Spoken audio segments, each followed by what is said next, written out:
Channels पोहोचू शकत नाही अशा ठिकाणी आपण मंडळी काम करतात. तर आपल्याला सर्वांना लोकशाहीचा चौथा स्तंभ म्हणून मान्यता आहे आणि त्यामुळं ही खूप मोठी जबाबदारी सुद्धा आपल्यावर आहे. आम्ही सार्वजनिक जीवनामध्ये काम करत असताना, राजकीय क्षेत्रात काम करत असताना आम्हाला अनेक चांगले वाईट अनुभव या सगळ्याचे येत असतात. आम्ही ज्याचा उल्लेख माने साहेबांनी केला की लोकसभेमध्ये, राज्यसभेमध्ये माझा परफॉर्मन्स चांगला आहे आणि त्यामुळे अनेक क्षेत्रातले लोक विविध प्रश्न घेऊन आमच्याकडे येत असतात. त्यातलाच एक विषय हा सुद्धा की अशा पद्धतीनं या मीडियाच्या व्यक्तीकडून मला त्रास होता, याच्यावर बंधन घातलं पाहिजे.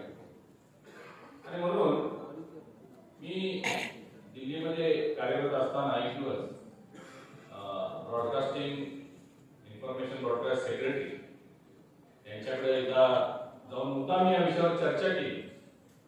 तर काय याच्या बाबतीत आपल्याला आपलं सरकारचं धोरण काय आहे, यामध्ये आपल्याला चांगल्या काम करणाऱ्या लोकांना मदत करता येईल का, जे चांगलं काम करत नाही त्यांच्यावर काही निर्बंध आणता येतील का.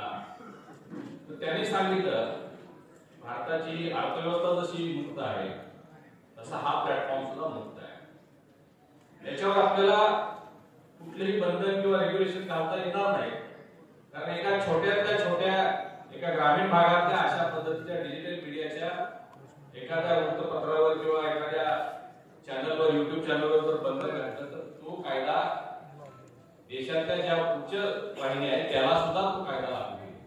आणि आजकाल कोणालाही बंधन रेग्युलेशन्स नको आहे. आणि मग यातून एकच लक्षात आलं की आता रेग्युलेशन्सची आवश्यकता नाही, आपल्याला सेल्फ रेग्युलेशन्सची आवश्यकता आहे. आजचा विषय आर्टिफिशियल इंटेलिजन्सच्या बाबतीत मला वाटते आज सत्र चालणार आहे. आपण सगळे महाराष्ट्राच्या कानाकोपऱ्यातून आलेला आहात. आपल्याला आज दिवसभर विविध विषयांवर मार्गदर्शन होणार आहे, त्यामध्ये आर्टिफिशियल इंटेलिजन्स सुद्धा आहे. आता हे सुद्धा परत तसंच आहे, दुधारी अस्त्र आहे. म्हणजे त्याचा फायदा किती आणि तोटा किती याचा आपल्याला सेल्फ रेग्युलेशन असलं पाहिजे, कारण हे अमर्याद आहे. काहीही करू शकता, काहीही करू शकत नाही, विचार करू शकत नाही. या गोष्टी आर्टिफिशियल इंटेलिजन्सच्या माध्यमातून आपण करू शकतो. त्याचा सकारात्मक वापर कसा होईल, त्याचा उपयोग कसा होईल, या दृष्टिकोनातून आपण प्रयत्नशील राहिले पाहिजे. आज डिजिटल प्लॅटफॉर्म भारतासारख्या जगात कुठेही वापरला जात नाही, सगळ्या क्षेत्रामध्ये. म्हणजे मी उदाहरण म्हणून आपल्याला सांगेन की आज आपली जी डीबीटी प्रणाली आहे, डायरेक्ट बेनिफिट ट्रान्सफर, तुम्ही बघता आज देशभरामध्ये आपल्या ज्या काही केंद्र सरकारच्या, राज्य सरकारच्या योजना आहेत त्या डीबीटीच्या माध्यमातून त्या लाभार्थ्यांना मिळतात. यापूर्वी असं होत नव्हतं. 2014च्या पूर्वी आणि आता हा जमीन आसमानचा फरक आलेला आहे. पूर्वी त्यामध्ये बऱ्याच अनियमितता आपल्याला आढळलेल्या आहे, परंतु आता 11 वाजता एखादं ट्रान्झॅक्शन केलं तर 11 वाजून 1 मिनिटांनी आपल्या खात्यावर पैसे जमा होतात. तुम्ही हाही विचार करून बघा की डिजिटल क्रांती कशी भारतामध्ये घडलेली आहे की आपण एखाद्या पेट्रोल पंपावर गेलो, पेट्रोल भरतो किंवा भाजीवाल्याकडे भाजी घेतो, काही घेतलं तर अमुक 108 रुपये 26 पैसे पेट्रोल. तर 26 पैशांना देऊ शकतो ना, घेऊ शकतो. परंतु डिजिटल फोन पे असेल, वेगवेगळ्या गुगल पे असतील, वेगवेगळ्या माध्यमातून आपण ऍक्युरेट पैसे देऊ शकतो. आता हे देत असताना आपण कधी हा विचार केला का की माझी बँक SBI बँक आहे, पेट्रोल पंप वाल्याची बँक ऑफ महाराष्ट्र असेल आणि हे सगळं RBIशी निगडीत कुठेतरी HDFC किंवा ICICI सारखी बँकेला ते निगडीत असेल, परंतु मी तिथं ट्रान्झॅक्शन केल्या ट्रान्झॅक्शन पैशातला ऐकतोय, ट्रान्झॅक्शन ऐकतोय, परत भीमा करा. मी एवढ्यासाठी सांगतो मी दादा, मी कॉमर्स कमिटीचा सदस्य आहे, देशाची कॉमर्स कमिटी असते आणि त्यामध्ये अनेक विषय असे येत असतात. तर या बाबतीतले सुद्धा विषय आमच्याकडे येत असतात. डिजिटल टेक्नॉलॉजी जगभरातल्या अनेक देशांनी भारताकडे आपल्या डिजिटल प्रणालीची मागणी केली.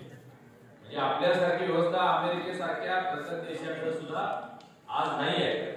तर याचा आपण अजून भारतानं, रशिया, जर्मनी सारख्या देशांनी सुद्धा आपल्याकडे टेक्नॉलॉजी मागणी केली. अजून द्यायची का नाही हा चर्चेचा विषय आहे, कमिटी समोर आपला विषय आलेला आहे.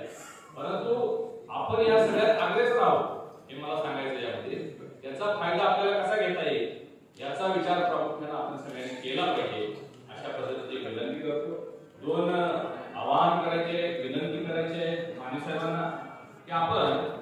ज्या पद्धतीनं देशातली पहिली महाराष्ट्रातली ही संघटना मानलेली आहे की याची व्याप्ती आपल्याला वाढवून की देश पातळीवर नॅशनल फेडरेशन वगैरे आपण काय करू शकतो का?